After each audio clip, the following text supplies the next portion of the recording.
जो भी बातें आए उसे पास करना है और इन सब के लिए सदा बस बाबा के पास रहना है।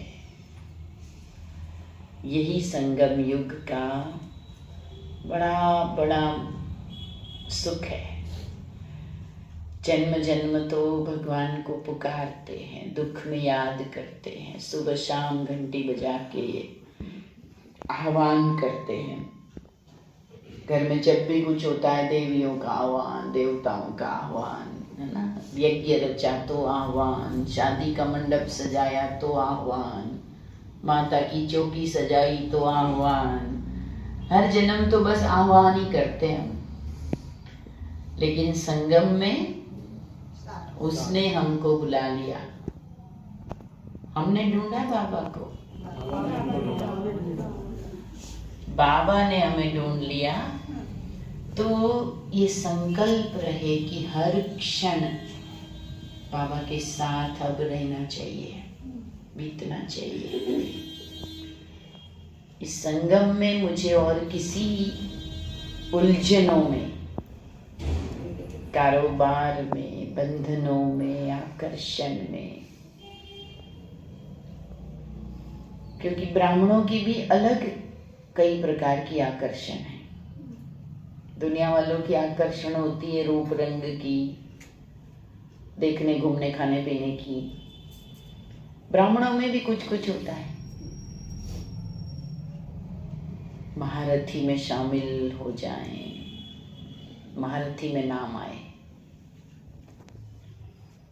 बड़ों में नाम आए, सीनियर में नाम आए, मीटिंग मेंबर बने,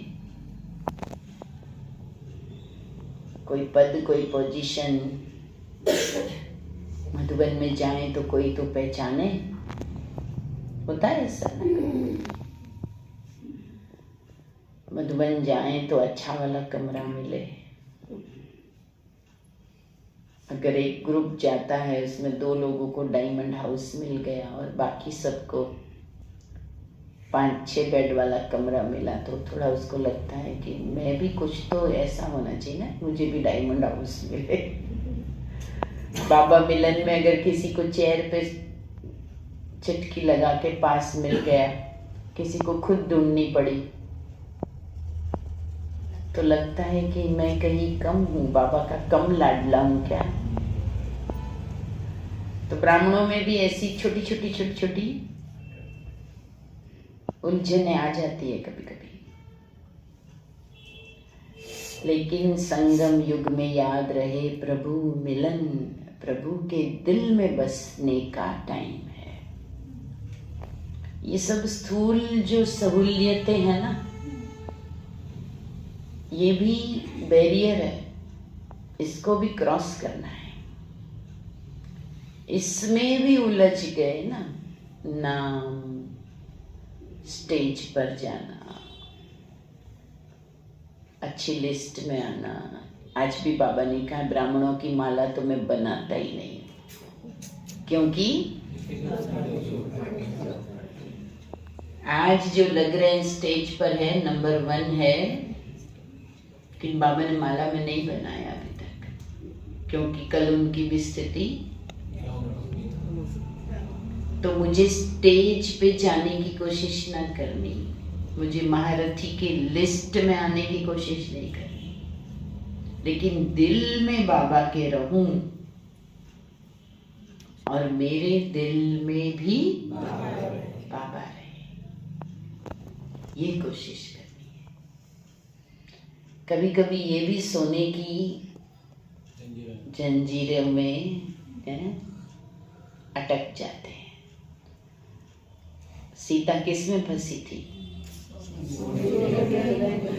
राम के साथ थी, पर सोने का है। दिमाग नहीं चला होगा कि सोने का हिरण होता है क्या, पर माया आई ना, चमक से आकर्षित हो गए। क्या करना था उसको? राजपाट छोड़ के तो निकल गए थे, अब क्या करना था? उस पंचवटी में भी कौन सा हमेशा रहना था? वनवास मिला था, नंगे पैर निकले थे, श्रृंगार भी उतार के निकले थे। फिर कहाँ जरूरत थी सुनहरे मृग की? सब कुछ तो छोड़ा उसने पाया ना। महावीर बने जब सब छोड़ा। बुद्ध कब बने? जब सब छोड़ा। तो ये तो छोड़ के और खुश रहने का, हल्के रहने का टाइम है। अभी भी कुछ पाना है, उसकी दौड़ है, उसका इंतजार है अगर, तो फिर वो बेफिक्र जीवन नहीं होगी। हम किसी रेस में नहीं है।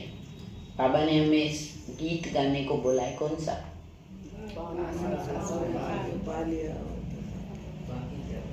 परवाह थी पार ब्रह्म में रहने वाले की, वो मिल गया और क्या चाहिए।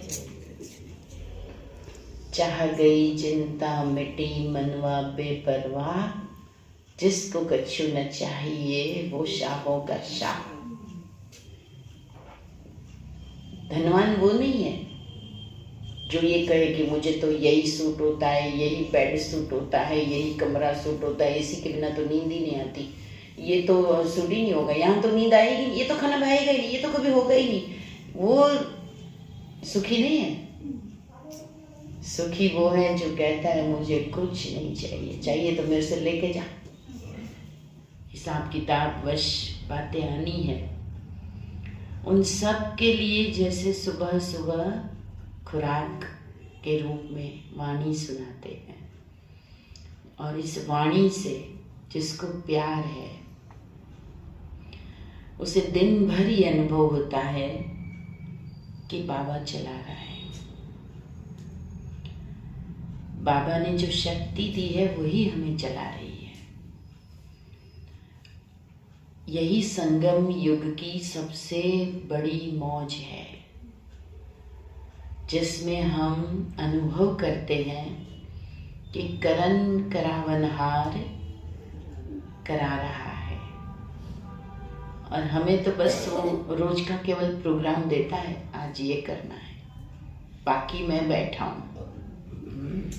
मैं बता रहा हूँ, इतना इतना सोचना, इतना इतना करना, बाकी मैं बैठा हूँ। तो ऐसा जो मोरल सपोर्ट है, यही तो आज दुनिया में नहीं है।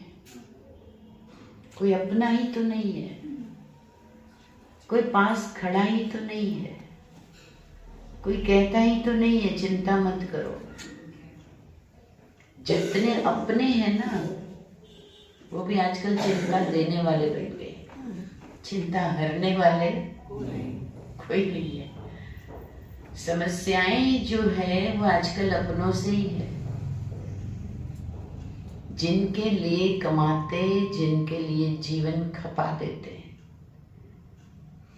और वही अंत तक समस्या बन के साथ रहते हैं। और बाबा हमें ऐसा साथी मिला कि जिसने हर हर महादेव कहते हैं ना भक्ति में, हर लिया, विष पी लिया, चिंताओं को हर लिया, गोद में बिठा के चला रहा है। भक्ति की एक कहानी आती है कि एक भक्त हमेशा अनुभव करता था कि भगवान मेरे साथ चलता है,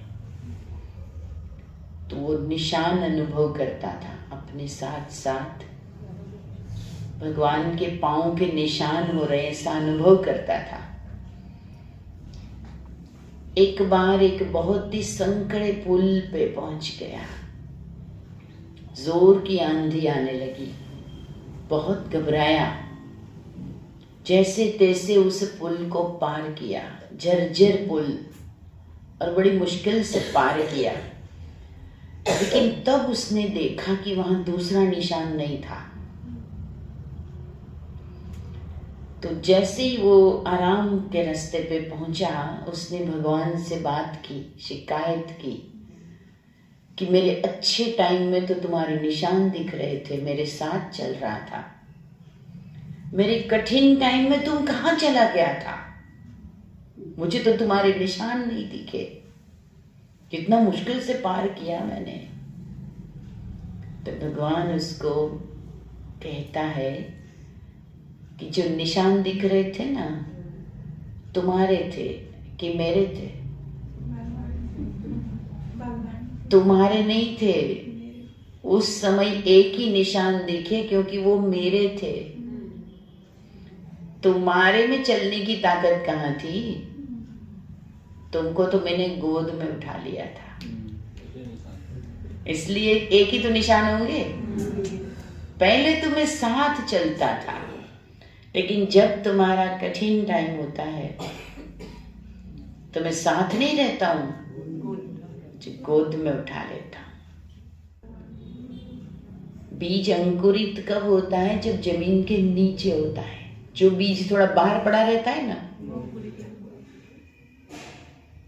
जितना इस संगम में गुप्त रहकर और अपनी जड़ें मजबूत कर लेंगे ना, उतना हमारा प्रारब्ध का वृक्ष बहुत बहुत ऊंचा जाएगा।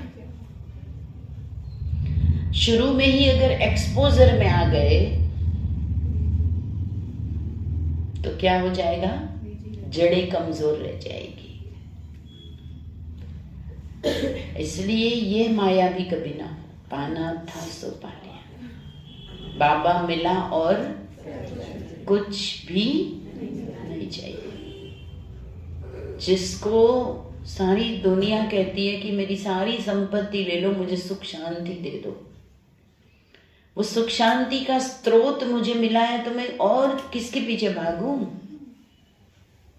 अब किसके पीछे भाग रहा हूं?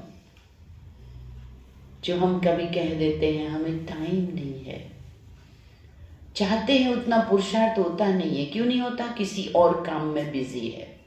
क्या वो काम उतना इंपॉर्टेंट है जितना संगम युग की प्राप्तियां करना इंपॉर्टेंट है? ऐसे कंपेयर करके देखो।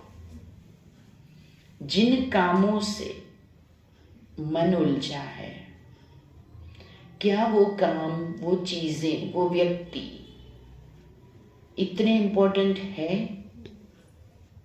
जिसके सामने अगर मेरी ईश्वरीय प्राप्तियां, परमात्मा यादों में मगन होना, ईश्वरीय सेवा करना, वो मिस होता है?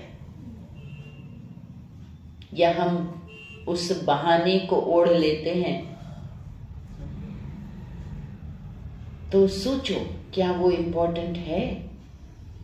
क्या वो साथ रहेगा? बाबा मिलने के बाद भी मुझे किसी और आधार की जरूरत है? मैं किसको खुश करने में लगी हूं?